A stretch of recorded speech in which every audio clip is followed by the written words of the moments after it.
Hey guys! Sorry it's been a while since I put up a video. I got pretty sick over the weekend.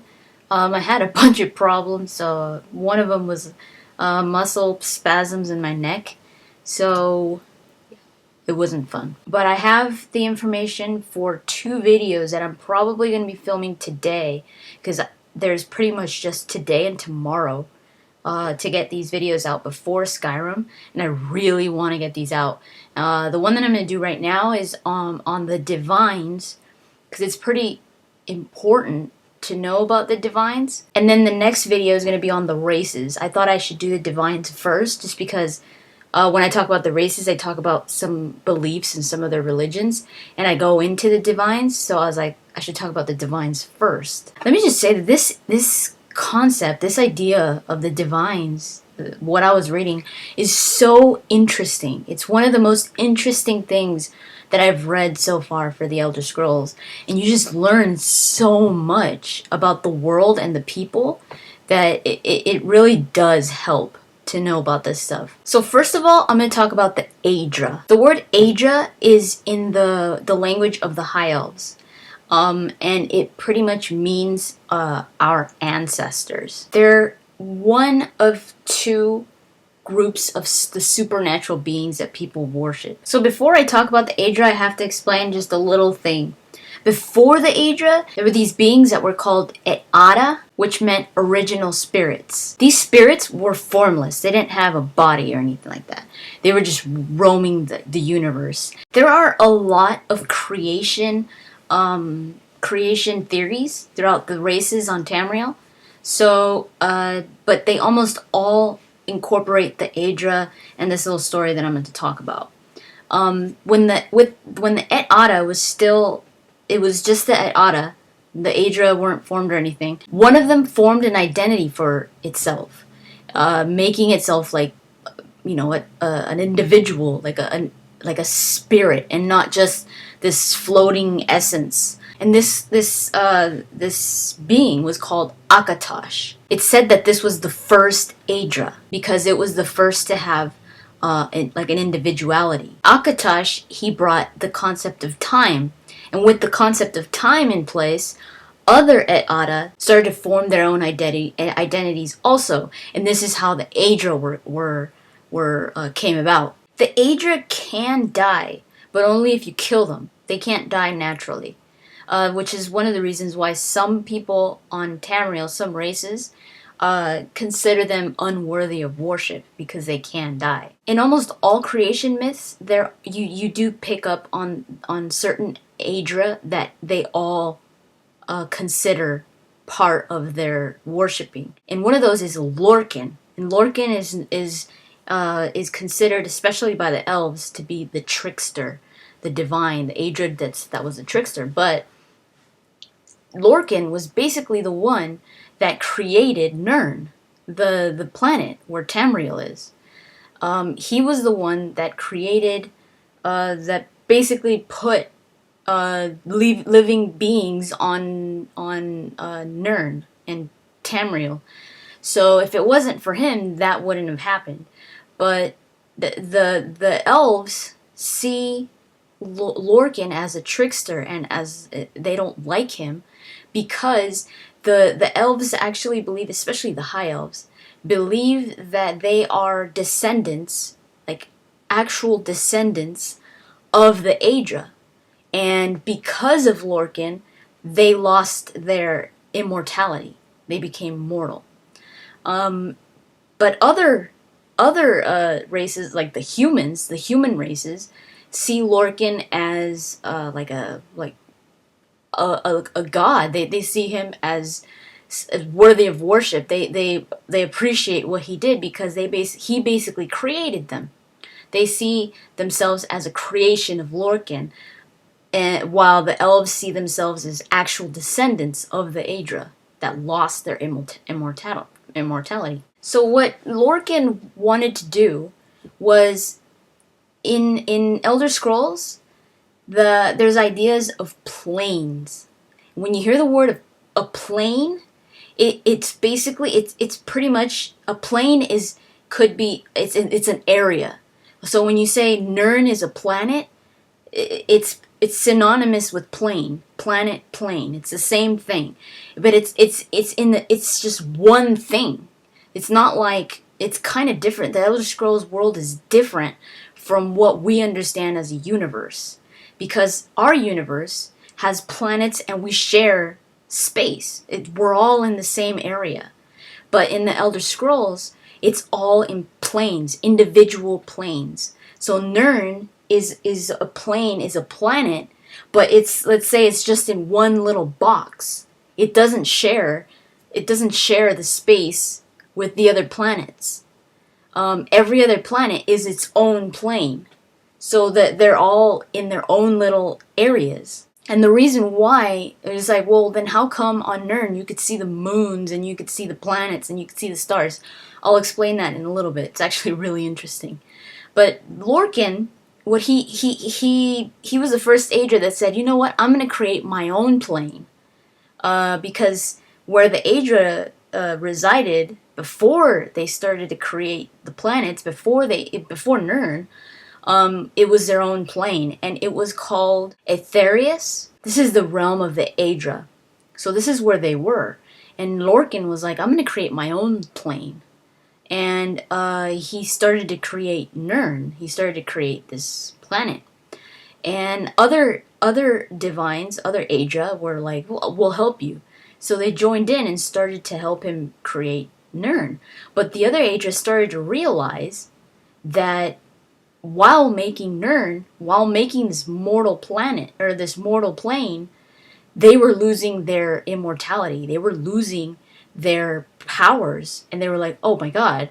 And some of them just bailed. They bailed and they didn't continue, because they were like, I'm going to lose my immortality. I'm going to lose my divineness.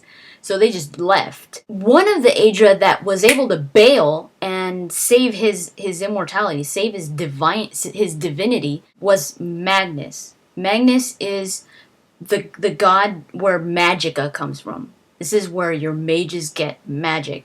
And I love this concept that Magnus was able to leave and not be bound to Nirn.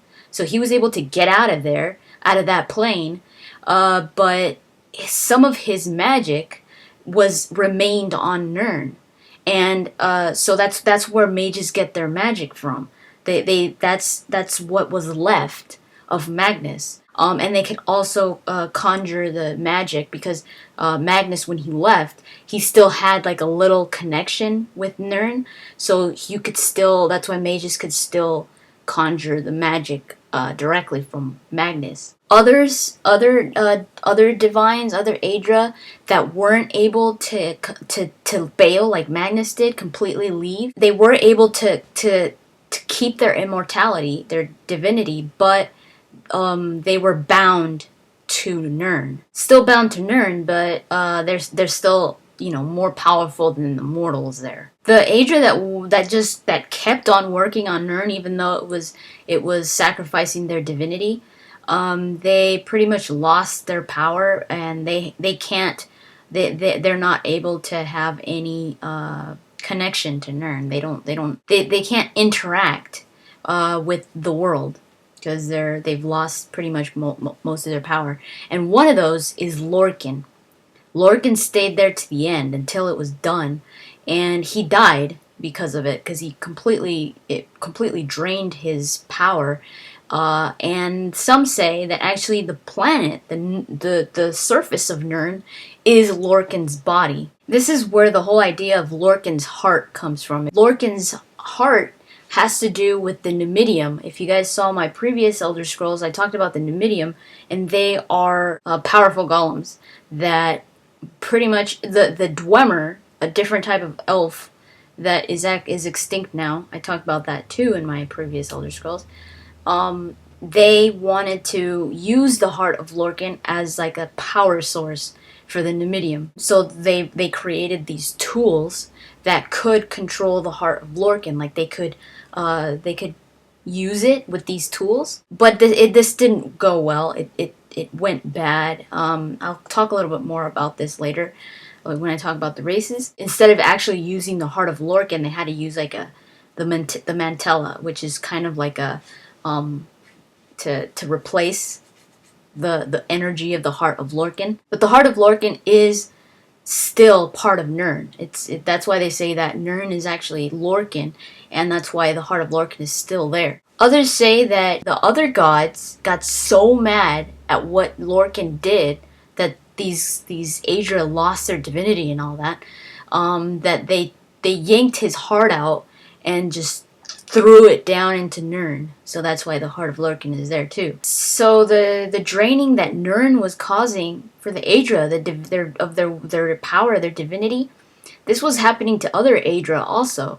And that's why they had been so mad at Lorcan, because they were like, you idiot, look what you did. So what these Aedra were like, we need to create more generations or else we're just going to completely be wiped out. But while they were creating these generations, they were procreating, they were losing more and more divinity as time went by. And until they had no divinity anymore. They were beings that were pretty much mortal. They were not divine anymore. And these beings, which are in some creation stories, especially the ones with the elves, these beings were Aedra, but then they lost their divinity and they became the Elnofe. And the Elnofe was the first ancestor of the elves and men. And Elnofe pretty much means bones of the earth. So it's like the Elnofe was the last of the Aedra. So that's why some of the elf races hate Lorcan, because that they've believed that they were once, their ancestors were Aedra. Because they slowly, as they started procreating in those generations, they started to lose their divinity. They became the Elnofe, and then the Elnofe became the elves. So the elves are like, we were once divine. We were once Aedra. And if it wasn't for Lorcan, we'd still be Aedra or divine. So that's why they don't like it. But the humans actually see Lorcan as like a creator, not so much that they were once Aedra. It's more like, well, Lorcan created us. So it's a little different when it comes to creation. So let me talk a little bit about the planes and the whole idea that I was telling you, that a plane is just in itself. This is Nirn. This is the plane of Nirn. Nirn's in there. There's nothing else in this plane but Nirn. So it's not like I said, like our solar system, where we share the space. You've got Earth, you've got, like, let's say this is the solar system. You've got Earth, you've got Mars, you've got, they're all in there, but not in Elder Scrolls. The Nirn, that's it. It's just, this is the plane of Nirn. And then there's other planes with a different planet, and another plane with a different planet. That's how it is. And the blackness in the middle is Oblivion. That's the plane of Oblivion. So what mortals see as the moons and the stars and all that, and the planets, is actually just their brain interpreting the presence of the divine planes. So these 9 divines are the ones that worked on Nirn. Now some people say that there were actually 8 divines, and the 9th divine is actually the Emperor Tiber Septim. When he died, he became Talos, the 9th divine, but this changes every now and then, so I guess it's different creation stories, because during this time when they were creating Nirn, it's said that there were 9 divines from this point, and this was before Tiber Septim. So Lorcan's body became Nirn, and the other 8 were the planes. They became the planets or the planes surrounding Nirn or Lorcan. So they're different planes, and they all represent an Aedra. So to us, or to mortals, the way that they see these other planes is spherical, like planets. But they're not sharing the same plane. They're separate. So these Aedra that gave up their divinity, they can't walk on Nirn, because they pretty much their energy is completely gone. But they can influence, their plane can influence the people on Nirn, which is your You're like in Oblivion, if you've played Oblivion, like you've got different, you could choose different like constellations or different, for magic, it would be Magnus, and you choose like different constellations or planes for your birth sign. That's how they could still interact through the like inspiration through their plane. The moons, the twin moons, there's actually different ideas of what those are. The elves actually believe that those are completely separate Aedra, different Aedra. They're called Jode and Jove that died, and they created the moons. It's Jode and Jove. But the more accepted theory is that the moons, they're remains of Lorcan's body, the moons, because they are the only things that are attached to the Nirn plane. The Aedra that were able to escape, the mortal plane, they were the ones that created the rest of the night sky before they were completely trapped. Now this, I love this. Magnus, he was pretty much close to full strength when he left. So what he did, he punched a hole through the plane and left. And this hole, that's why you can see the sun. So it's not like the sun is in the is sharing the same plane, but you see it because of the hole that Magnus punched. Because Magnus was trying to get back to Aetherius, the realm of the Aedra, that's that little hole where you see the sun is pretty much Aetherius, this area, this realm. So the other Aedra that left, they were a little more weak, and their escape caused smaller rifts in the sky, which were the stars.